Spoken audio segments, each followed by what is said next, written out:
अस्सलाम वालेकुम dear students, friends and subscribers. Dear students, आज की इस नई वीडियो के साथ मैं हूं Mohammad Nawaz Waraich, political scientist. Dear students, आज हमारा टॉपिक है पॉलिटिकल सिस्टम ऑफ मलेशिया। तो आज हम मलेशिया के पॉलिटिकल सिस्टम के हवाले से कुछ बुनियादी चीज़ें जो है करेंगे और फिर उसका जो बाकायदा पॉलिटिकल स्ट्रक्चर है, पॉलिटिकल सिस्टम है और उस पॉलिटिकल सिस्टम के काम करने का जो तरीक़ेकार है और इसके अलावा मलेशिया की जो हिस्ट्री है उसके ऊपर एक तफसीली वीडियो जो है वो नेक्स्ट बहुत जल्द आप तक पहुंच जाएगी।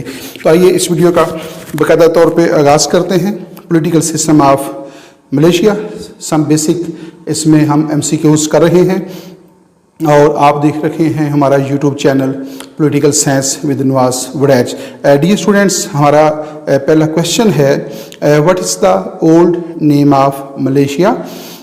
इसमें ऑप्शन नहीं दिया गया है, सिर्फ क्वेश्चन दिया गया है और क्वेश्चन के साथ उसका जो है वो जवाब दिया गया है। तो डियर स्टूडेंट्स, क्वेश्चन हमारा है what is the old name of Malaysia. तो मलेशिया का पुराना नाम क्या है? The correct answer is the Federation of Malaya. The Federation of Malaya is the old name of Malaysia. तो मलेशिया जो है उसका जो पुराना नाम था, यानी जब मलेशिया आज़ाद हुआ, एक खुद मुख्तार सॉवरन नेशनल स्टेट बना, तो उस वक्त उसका नाम मलाया था। बाद में जो है इसका नाम तब्दील करके इसको मलेशिया का नाम जो था वो दिया गया था। तो what is the old name of Malaysia? The answer is the Federation of Malaya. Dear students, next हमारे पास क्वेश्चन है why Malaysia is named so. तो जैसा कि अभी हमने क्वेश्चन देखा कि मलेशिया का जो पुराना नेम है वो मलाया था और उसके बाद उसको चेंज करके जो है मलेशिया रखा गया। तो क्वेश्चन ये है कि why Malaysia is named so. तो मलेशिया, मलाया से मलेशिया का नाम उसको क्यों दिया गया है? The name Malaysia is a combination of the words Malays. तो बेसिकली जो मलाया नस्ल वहाँ पे रह रही है उसी की निस्बत से जो है इसको ये नाम दिया गया है। The name Malaysia is the combination of two words. Combination of two words है ये। नंबर 1 मलाया, और मलाया जो है जो उसका पुराना नाम है, जो वहाँ की जो मलाया नस्ल है और जो लैंग्वेज है उसकी निस्बत से ये है। और दूसरा क्या है? And the letter Greek suffix IA। जो IA है ये बेसिकली सफिक्स है जो कि लहके के तौर पे जो है इस्तेमाल हुआ है और इसका मतलब ये होता है which can be translated at land of Malays. तो the word Malaysia is the combination of two words Malays and is Malaya and आया का मतलब है लैंड ऑफ मलायास, रहने की जगह। तो दोनों को मिला के जो है मलेशिया का लफ्ज़ जो है वो तख्लीक किया गया है। दोबारा सुन लीजिएगा, why Malaysia is named so. The name Malaysia is a combination of two words Malays and the little Greek suffix IA which can be translated as land of Malays. तो जो मलाया नस्ल है, जो मलाया बोलने वाले जो लोग हैं, उनकी जो सरजमीन है वो दैट इज़ कॉल्ड मलेशिया। तो मलेशिया से मुराद वो खिता है जहाँ पे मलाया कौम के लोग जो हैं वो आबाद हैं। नेक्स्ट क्वेश्चन की तरफ देखते हैं। हमारे पास नेक्स्ट क्वेश्चन है मलेशिया गॉट इंडिपेंडेंस ऑन। तो मलेशिया जो है उसने कब आज़ादी हासिल की? वो एक सॉवरन स्टेट के तौर पे जो है कब उसको रिकग्नाइज किया गया? On 31 August 1957 from UK। तो डियर स्टूडेंट्स, मलेशिया जो है उसने 31 अगस्त 1957 को जो है उसने आज़ादी हासिल की थी और मलेशिया ने भी जो है UK से जो है बरतानिया से आज़ादी हासिल की। जिस तरह UK जो है बरतानिया जो है उसने हिंदुस्तान को भी अपनी कॉलोनी बना रखा था और यहाँ से ही पाकिस्तान ने बरतानवी तसल्लुत से आज़ादी हासिल की थी और भारत के नाम से एक नई रियासत कायम हुई। तो इस तरह जो है जो बरतानिया है उसने मलेशिया को भी अपनी कॉलोनी बना रखा था और उससे जो है उसने 31 अगस्त 1957 को जो है यानी पाकिस्तान के क़याम के 10 साल बाद जो है मलेशिया ने आज़ादी हासिल की है। आइए नेक्स्ट क्वेश्चन की तरफ देखते हैं। हमारे पास नेक्स्ट क्वेश्चन है the Federation of Malaya joint the United Nations on. तो जो फेडरेशन मलाया जो जब उसने 31 अगस्त 1957 को जो है, दोबारा मैं आपको थोड़ा सा गाइड कर दूं इसको समझने के लिए, क्योंकि नेक्स्ट हमारी वीडियो जो होगी वो थोड़ी सी देर से होगी, उसमें हम पोलिटिकल सिस्टम के ऊपर बात करेंगे, तो बेसिक चीज़ें उसमें शामिल नहीं होंगी। तो मलेशिया जो है उसने आज़ादी हासिल कब की है? ऑन 31 अगस्त 1957 को। तो उस वक्त जो है जो मलेशिया है डेट वाज कॉल्ड मलाया, उस वक्त उसका नाम क्या था? मलाया नाम था। तो ऐसे मलाया सॉवरेन स्टेट जो है उसने कब यूएनओ की रुकनीत हासिल की? तो इसका जवाब है ऑन 17 सितंबर 1957। अगस्त में उसने कामयाबी हासिल की और अपनी आज़ादी के बाद, खुद मुख्तारी के बाद जो है चंद ही दिनों के बाद जो है उसने यूएनओ की रुकनीत हासिल कर ली थी। ऑन सितंबर 17 1957 को जो है मलेशिया, जो कि जिसका इब्तदाई नाम मलाया था, उसने यूएनओ की रुकनीत जो है बाकायदा तौर पे हासिल कर ली थी।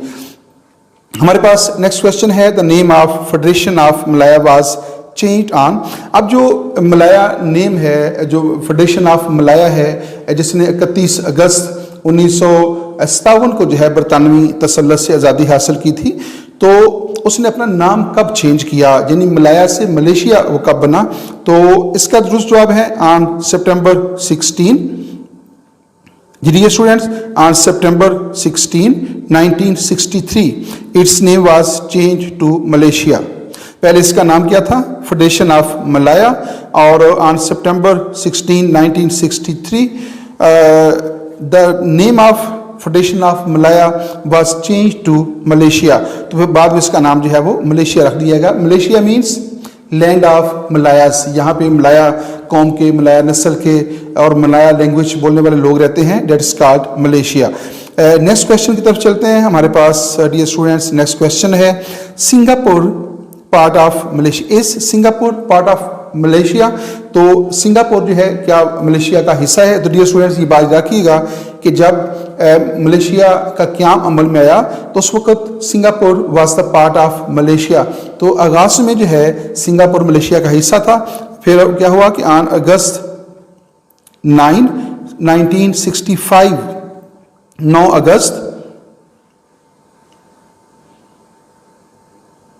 जी डियर स्टूडेंट्स, ऑन अगस्त 9 1965 को जो है जो सिंगापुर है उसने क्या किया?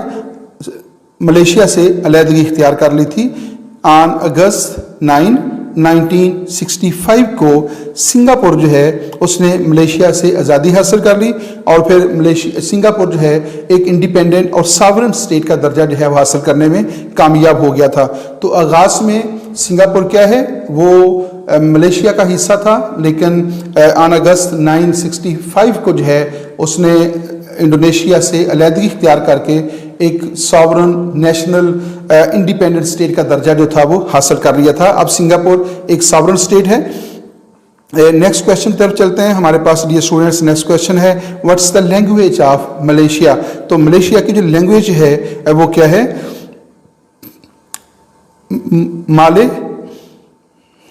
माले is the national and official language of Malaysia.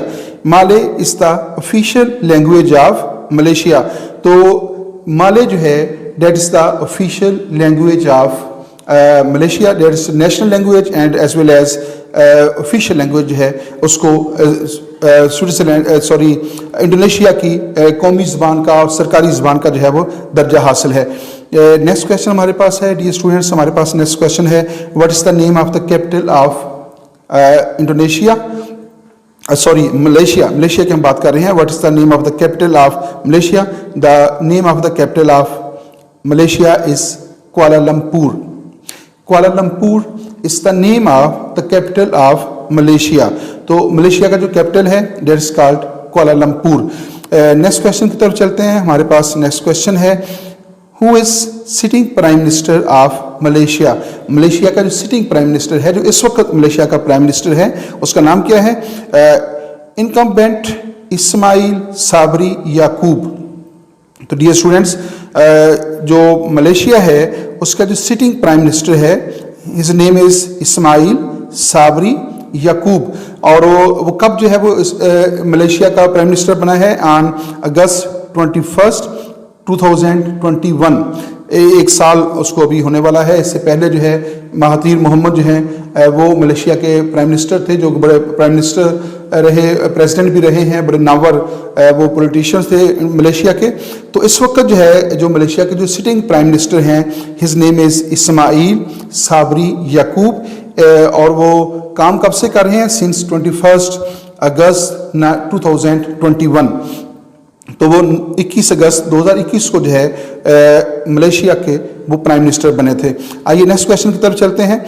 Who is the sitting king and sultan of Malaysia. Malaysia students, एक बहुत दिलचस्प बात यह है कि ये अपने याद रखें, ये इसको हम नेक्स्ट एपिसोड के अंदर डिटेल के साथ डिस्कस करेंगे। तो मलेशिया जो है वहाँ पे कॉन्स्टिट्यूशनल मोनार्की सिस्टम पाया जाता है, जिस तरह बरतानिया के अंदर कॉन्स्टिट्यूशनल मोनार्की पाई जाती है। यानी जो मोनार्क है, जो बादशाह है, जो सुल्तान है, वो जो है वो कॉन्स्टिट्यूशनल अथॉरिटी रखता है। वो एब्सोल्यूट मोनार्की नहीं है। वहाँ पे मोनार्क को एब्सोल्यूट पावर्स जो है वो हासिल नहीं है, बल्कि उसका जो स्टेटस है वो कॉन्स्टिट्यूशन जो है मुतय्यन करता है। और इंडोनेशिया के अंदर जो है पार्लिमानी जमहूरियत पाई जाती है, जमहूरी असूल पाए जाते हैं, बड़ी मजबूत और पुख्ता जमहूरी रवायात वहाँ पे पाई जाती हैं। तो बेसिकली मलेशिया के अंदर जो है जमहूरी निज़ाम हुकूमत, डेमोक्रेटिक पॉलिटिकल सिस्टम पाया जाता है। बाकायदा वहाँ पे पॉलिटिकल पार्टीज़ हैं, बाकायदा वहाँ पे इलेक्शन होते हैं, और उसके मुताबिक जो है वो गवर्नमेंट जो है तब्दील होती है। लेकिन उनका जो हेड ऑफ द स्टेट है वो कौन है, वो बादशाह होता है, वो मोनार्क होता है, जिसको सुल्तान भी कहा जाता है। तो आपने बताना ये है उसका नाम क्या है, who is the sitting king और सुल्तान of Malaysia. The answer is Abdullah of Pahang. Abdullah of Pahang जो है he is the sitting king और सुल्तान ऑफ मलेशिया। तो ये बहुत इंपॉर्टेंट बात है, इसको हम डिटेल से डिस्कस करेंगे कि मलेशिया के अंदर जो कॉन्स्टिट्यूशनल मोनार्की जो है वो पाई जाती है, यानी वहाँ पे मोनार्की पाई जाती है, लेकिन वो कॉन्स्टिट्यूशनल है, वो आइन और कानून के ताबे है, वो एब्सोल्यूट मोनार्क नहीं है, बल्कि उसका जो स्टेटस है वो कॉन्स्टिट्यूशन जो है वो मुतय्यन करता है। नेक्स्ट क्वेश्चन की तरफ चलते हैं। डियर स्टूडेंट्स, हमारे पास नेक्स्ट क्वेश्चन है, Malaysia's population in 2021 is estimated as, यानी मलेशिया की जो इस वक्त जो आबादी है, जो करंट पॉपुलेशन है वो कितनी है। मलेशिया की जो मौजूदा आबादी है, जो जिसका तयन 2021 के अंदर किया गया था, वो है 32.7 million. The current population of Malaysia is 32.7 million जो है इस वक्त मलेशिया की जो है वो आबादी है। आइए नेक्स्ट क्वेश्चन की तरफ चलते हैं। हमारे पास नेक्स्ट क्वेश्चन है, total area of Malaysia is, total area of Malaysia is, Malaysia का जो टोटल रकबा है वो कितना है। तो वो है 3,29,847 स्क्वायर किलोमीटर। तो मलेशिया का जो मौजूदा रकबा है वो है 3,29,847 स्क्वायर किलोमीटर। तो 3,29,847 मरबा किलोमीटर जो है मलेशिया का टोटल रकबा है। यानी आप अंदाज़ा लगा सकते हैं कि रकबे के एतबार से जो है मलेशिया पाकिस्तान से बहुत छोटा मुल्क है, पाकिस्तान के दरमियान में आता है। पाकिस्तान का जो रकबा है वो 7,96,096 मरबा किलोमीटर है, और इसका रकबा 3,29,847 मरबा किलोमीटर है। डियर स्टूडेंट्स, नेक्स्ट क्वेश्चन है, the neighbouring countries of Malaysia are. आपने बताना ये है कि जो मलेशिया है उसके नेबरिंग कंट्री कौन से हैं। The borders of the Malaysia include land and maritimes border. तो मलेशिया का जो बॉर्डर है उसमें लैंड बॉर्डर भी है और उसका मैरीटाइम यानी उसका समुद्री बॉर्डर भी है, यानी मुख्तलिफ मुल्कों के साथ उसकी सरहदें समुद्र के जरिए मिलती हैं। बॉर्डर्स विद ब्रुनाई, जो उसका पूरा नाम है ब्रुनाई दारुल इस्लाम, और इंडोनेशिया के साथ उसका मैरीटाइम बॉर्डर मिलता है, थाईलैंड के साथ मिलता है, and shared maritime borders with Philippine के साथ, सिंगापुर के साथ और वियतनाम के साथ भी उसका बॉर्डर जो है वो मिलता है। दोबारा इस क्वेश्चन को हम डिस्कस करते हैं। डियर स्टूडेंट्स, क्वेश्चन है, the neighbouring countries of Malaysia are, the border the borders of Malaysia include land and maritime borders.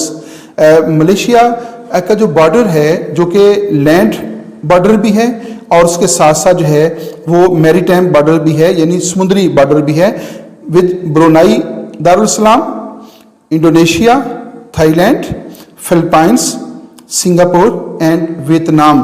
तो ये 6 मुल्क ऐसे हैं जिनकी सरहदें जो हैं ज़मीनी राब्तों के ज़रिए या समुद्री राब्तों के ज़रिए जो है मलेशिया के साथ मिलती हैं। दोबारा इसको देख लीजिएगा, Brunei Darussalam, Indonesia, Thailand, Singapore, Vietnam और फिलीपीन।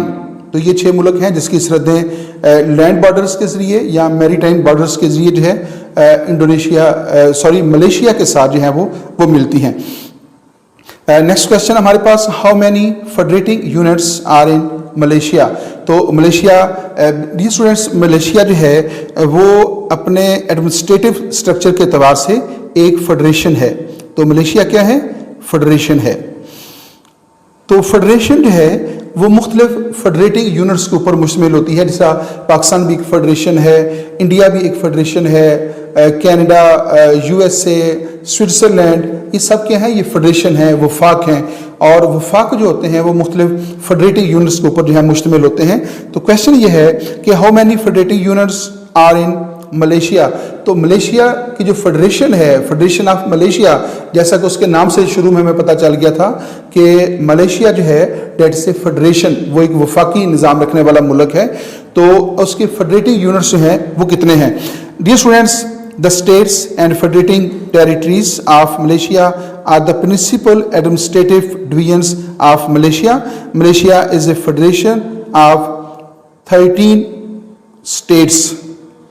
तो मलेशिया जो है उसके जो फेडरेटिंग यूनिट्स हैं दे आर 13, उनकी जो कुल तादाद है वो 13 है। जैसा पाकिस्तान का वफाक जो है वो 4 फेडरेटिंग यूनिट्स के ऊपर मुश्तमिल है और अमेरिकन वफाक जो है वो 50 फेडरेटिंग यूनिट्स के ऊपर मुश्तमिल है। लेकिन स्विट्ज़रलैंड का मामला बड़ा दिलचस्प है, उसके जो टोटल फेडरेटिंग यूनिट्स हैं दे आर 26, लेकिन उसमें 20 जो है वो कंप्लीट फेडरेटिंग यूनिट्स हैं और 6 जो फेडरेटिंग यूनिट्स हैं वो जो है वो हाफ फेडरेटिंग यूनिट्स कहलाते हैं। और जो स्विस फेडरेटिंग यूनिट्स हैं उनको जो है वो कैंटन कहा जाता है। तो स्विट्ज़रलैंड जो इंडोनेशिया है, मलेशिया जो है, डियर स्टूडेंट्स ये बार बार जो है वो कंफ्यूजन हो रही है। मलेशिया जो है उसके फेडरेटिंग यूनिट्स की कुल तादाद है 13 और इसके अलावा जो है 3 उसके फेडरल टेरिटरीज हैं, जैसा पाकिस्तान के अंदर भी वफाकी इलाके शामिल हैं, जैसा फाटा का इलाका था, यहाँ मुख्तलिफ जो कबायली इलाके हैं। तो वो इस तरह जो मलेशिया है उसके भी फेडरेटिंग यूनिट्स हैं। फेडरल टेरिटरी है उसकी तादाद है 3, यानी मुख्तसर ये कि 13 उसके फेडरेटिंग यूनिट्स हैं। और फेडरेटिंग यूनिट्स को क्या कहा जाता है? नेगरी कहा जाता है। जिससे पाकिस्तान के जो फेडरेटिंग यूनिट्स हैं उनको प्रोविंस कहा जाता है, अमेरिकन फेडरेटिंग यूनिट्स को स्टेट कहा जाता है, इंडियन फेडरेटिंग यूनिट्स को भी स्टेट कहा जाता है और स्विस फेडरेटिंग यूनिट्स को कैंटन कहा जाता है। तो ये बात आपने याद रखनी है कि जो मलेशिया है उसके फेडरेटिंग यूनिट्स हैं वो नेगरी कहलाते हैं। तो 2 तरह के उसके यूनिट्स हैं, एक उसके बाकायदा सूबे हैं जिनको नेगरी कहा जाता है और 3 उसके फेडरल टेरिटरीज हैं। आइए नेक्स्ट क्वेश्चन की तरफ चलते हैं। डियर स्टूडेंट्स, हमारे पास नेक्स्ट क्वेश्चन है, the federating units of Malaysia are called, यानी ये क्वेश्चन डिटेल से डिस्कस हो गया, यहाँ हम ज़्यादा टाइम नहीं लेंगे। फेडरेटिंग यूनिट्स क्या कहलाते हैं? नेगरीज कहलाते हैं, NEGRIS, नेगरीज कहलाते हैं। यानी मलेशिया के जो फेडरेटिव यूनिट्स हैं जिनको पाकिस्तान में सूबा कहा जाता है या अमेरिका में स्टेट कहा जाता है, वो वहाँ पे नेगरीज कहलाते हैं। तो नेगरीज बेसिकली क्या हैं? फेडरेटिव यूनिट्स हैं जिनसे मिलकर वफाक बनता है। और उनकी कुल तादाद कितनी बताई मैंने आपको? 13 बताई है, यानी वहाँ पे 13 सूबे हैं। तो आप देखें ये बड़ी अच्छी बात है कि रकबे के अतबार से वो पाकिस्तान से बहुत छोटा मुल्क है, लेकिन उसके जो फेडरेटिव यूनिट्स हैं उनकी तादाद 13 है। पाकिस्तान रकबे के अतबार से डबल से भी ज़्यादा है और उसके जो फेडरेटिव यूनिट्स हैं वो 4 हैं। तो इन दोनों में से बेहतर कौन सा है? इन दोनों में से बेहतर जो है वो मलेशिया है। फेडरेटिव यूनिट्स जितने छोटे होंगे, कम रकबे पर मुश्तमिल होंगे, आबादी के ऊपर भी कम आबादी पर मुश्तमिल होंगे, तो उनको जो है वो एडमिनिस्ट्रेटिवली जो है उसको मैनेज करना बड़ा आसान होता है। सूबाई हुकूमत के लिए उसकी देखभाल करना, वहाँ के मसाइल को देखना, मसाइल को हल करना आसान होता है। फॉरेटिंग यूनिट्स जितने बड़े होंगे तो उतने ज़्यादा मसाइल होंगे। अब पंजाब जो है आप देख रहे हैं कि उसकी कमोबेश आबादी जो है वो 12 करोड़ के लगभग है। पाकिस्तान की टोटल आबादी जो है उससे मोर देन हाफ आबादी सिर्फ पंजाब की है। तो इतना बड़े सूबे को किसी एक एडमिनिस्ट्रेटिव यूनिट के लिए संभालना, एक गवर्नर के लिए, एक वज़ीर आला के लिए तो बहुत मुश्किल होता है। तो फॉरेटिंग यूनिट्स जो है वो छोटे होने चाहिए। तो जितने भी फॉरेटिंग यूनिट छोटे होंगे उनको बंदोबस्त करना, उनका निज़ाम चलाना इतना जो है वो आसान होगा। नेक्स्ट क्वेश्चन की तरफ चलते हैं हमारे, which is the lower house of Malaysian parliament. तो मलेशिया के अंदर dear students parliamentary form of government है और पार्लियामेंट्री फॉर्म ऑफ गवर्नमेंट है, मोनार्की है, लेकिन वहाँ की मोनार्की कॉन्स्टिट्यूशनल है और इसके अलावा जो है वो फेडरल फॉर्म ऑफ गवर्नमेंट पाया जाता है। तो वहाँ का जो पार्लियामेंट्री सिस्टम है उसमें जो पार्लियामेंट का जो लोअर हाउस है उसको क्या कहते हैं, which is the lower house of the Malaysian parliament, Dewan Rakyat. Malaysia Malaya की जो है वो है house of representatives, house of assembly, यानी एक्चुअली उसका नाम यह है मलेशिया जुबान के अंदर जो है वो है दीवान रकायत। दीवान रकायत उसका नाम है और उसको आप जब अपनी ज़ुबान में जो है आसानी के लिए ट्रांसलेट करेंगे तो वो हाउस ऑफ रिप्रेजेंटेटिव्स है या वो हाउस ऑफ पीपल्स है या पीपल्स असेंबली है। Is the lower house of the by cameral parliament. तो मलेशिया की जो पार्लियामेंट है वो बाई कैमरल है। बाई कैमरल पार्लियामेंट ऐसी पार्लियामेंट को कहते हैं जो कि लोअर और अपर हाउस के ऊपर मुश्तमिल होती है। तो जो उसका लोअर हाउस है वो दीवान रकायत कहलाता है। आइए नेक्स्ट क्वेश्चन की तरफ चलते हैं। नेक्स्ट क्वेश्चन भी पार्लियामेंट से मुतल्लिक है। What is the name of the upper house of the Malaysian parliament, Dewan Negara. Dewan Negara जो है वो क्या है, वो मलेशियन पार्लियामेंट का अपर हाउस है। मलेशियन पार्लियामेंट का अपर हाउस क्या कहलाता है, दीवान निगारा कहलाता है, जिसको हम सेनेट जो है वो अपने सिस्टम के अतबार से कह सकते हैं। तो दीवान निगारा, दीवान जो है वो रहने की जगह, बैठने की जगह, दीवान खास जिस तरह होता है, दीवान आम है, तो बेसिकली ये ईवान के ही हवाले से जो है वो इसको लिया जा सकता है। डियर स्टूडेंट्स नेक्स्ट क्वेश्चन है, the parliament of Malaysia is the national legislature of Malaysia based on the. Dear students यहाँ पे बताने की कोशिश की गई है कि आप जो मलेशियन पार्लियामेंट है उसकी मेंबर्स की तादाद कितनी है। जो उसका अपर हाउस है which is called Dewan Negara consisted of 70 members और दीवान रकायत कंसिस्टेड ऑफ 222। बड़ा ज़बरदस्त नंबर है डियर स्टूडेंट। 222 जो है एक वेपन भी है। तो 222 जो है वो उसके लोअर हाउस की तादाद है और 70 जो है उसके अपर हाउस की जो है वो तादाद है। नेक्स्ट क्वेश्चन की तरफ चलते हैं। हमारे पास नेक्स्ट क्वेश्चन है, the structure of the Malaysian parliament. Dear students जो पार्लियामेंट होती है बेसिकली तो वो जो बाई कैमरल पार्लियामेंट होती है वो लोअर और अपर हाउस के ऊपर मुश्तमिल होती है। लेकिन एक टेक्निकल बात आपको मैं बताने चला हूँ, वो शायद पहले भी कहीं पर जिक्र हुआ होगा, तो जो हेड ऑफ द स्टेट होता है, जो हेड ऑफ द स्टेट होता है, चाहे वो प्रेसिडेंट हो, चाहे वो मोनार्क हो, चाहे वो क्वीन हो, चाहे उसका नाम सुल्तान रख दिया जाए, जो हेड ऑफ द स्टेट होगा that is also the part of parliament.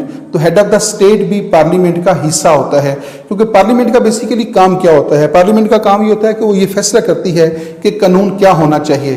तो कानून क्या होना चाहिए उसमें जहाँ पे लोअर हाउस फैसला करता है, अपर हाउस फैसला करता है, और लोअर और अपर हाउस जब किसी बिल की पैदा तौर पे मंजूरी दे देते हैं तो उसके ऊपर जो हतमी दस्तखत होते हैं वो हेड ऑफ द स्टेट करता है।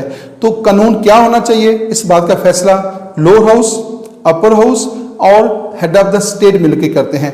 इस तरह जैसा बरतानिया है, तो बरतानवी पार्लियामेंट वैसे तो बाई कैमरल है, उसमें हाउस ऑफ कॉमन्स है और हाउस ऑफ लॉर्ड्स है, लेकिन बरतानवी जो क्वीन है या बरतानवी जो किंग है as a head of the state he is the part of parliament. बल्कि बरतानवी पार्लियामेंट का जो ऑफिशियल नेम है वो है द किंग इन पार्लियामेंट, यानी बाकायदा तौर पे उसका पार्लियामेंट का नाम है द किंग इन पार्लियामेंट। और पाकिस्तान की जो पार्लियामेंट है उसका भी जो ऑफिशियल नेम है, कॉन्स्टिट्यूशनल नेम जो है वो है द प्रेसिडेंट इन पार्लियामेंट। तो पाकिस्तान के अंदर जो प्रेसिडेंट होता है वो पार्लियामेंट का बाकायदा हिस्सा होता है। और इस तरह जो मलेशिया है, जो मलेशियन सिस्टम की हम बात कर रखे हैं, तो वहाँ भी जो किंग है वो पार्लियामेंट का हिस्सा है। The structure of the Malaysian parliament क्या है? Number 1, his Majesty's the king, जो किंग है वो पार्लियामेंट का हिस्सा है। और उसके बाद दीवान निगारा है, सेनेट और दीवान रकायत है, द हाउस ऑफ रिप्रेजेंटेटिव्स। तो मलेशियन पार्लियामेंट जो है किंग, लोअर हाउस और अपर हाउस के ऊपर मुश्तमिल है। King as a head of the state और लोअर और अपर हाउस जो हैं, ये दोनों जो हैं, ये तीनों चीज़ें मिलकर जो है बरतानवी पार्लियामेंट, मलेशियन पार्लियामेंट को कैम करते हैं। नेक्स्ट क्वेश्चन हमारे पास है डियर स्टूडेंट्स, यहाँ पे इस मुख्तसर सी वीडियो का और बड़ी सिंपल सी वीडियो है, इसका नाम होता है, 12 इसमें बेसिक चीज़ें हैं। मैंने भी फर्स्ट टाइम इसको स्टडी किया, 2-3 दिन से मैं इसको स्टडी कर रहा था, तो कुछ बेसिक चीज़ें हमने जो है वो डिस्कस की हैं। नेक्स्ट हम जो है वो मलेशियन पोलिटिकल सिस्टम के ऊपर जो है बात करेंगे कि वो काम किस तरह करता है, और उसका जो पार्लियामेंट्री सिस्टम है या उसका जो फेडरल सिस्टम है और उसकी जो मोनार्की है, और इसके साथ साथ जो मलेशिया की जो हिस्ट्री है उसके ऊपर भी बात करेंगे, उसके ज्योग्राफी के ऊपर भी बात करेंगे। तो नेक्स्ट वीडियो जो है मैंने सोचा कि इसको थोड़ी सी बेसिक चीज़ें हम पहले डिस्कस कर लेते हैं, और जो पॉलिटिकल सिस्टम उसका होगा उसके हम ऊपर बाद में बात करेंगे। डियर स्टूडेंट्स, आप देख रखे थे हमारा YouTube channel political science with Nawaz Waraich. इसके साथ ही इजाज़त दीजिएगा। अल्लाह ताला आपका हामी व नासिर हो, अल्लाह ताला आपको कामयाबी अता फरमाए और आसानियाँ अता फरमाए, और इसके साथ साथ आसानियाँ तकसीम करने की तौफीक अता फरमाए। इजाज़त दीजिएगा ढेर सारी दुआओं के साथ। आपका online tutor Mohammad Nawaz Waraich, political scientist. अल्लाह हाफिज़।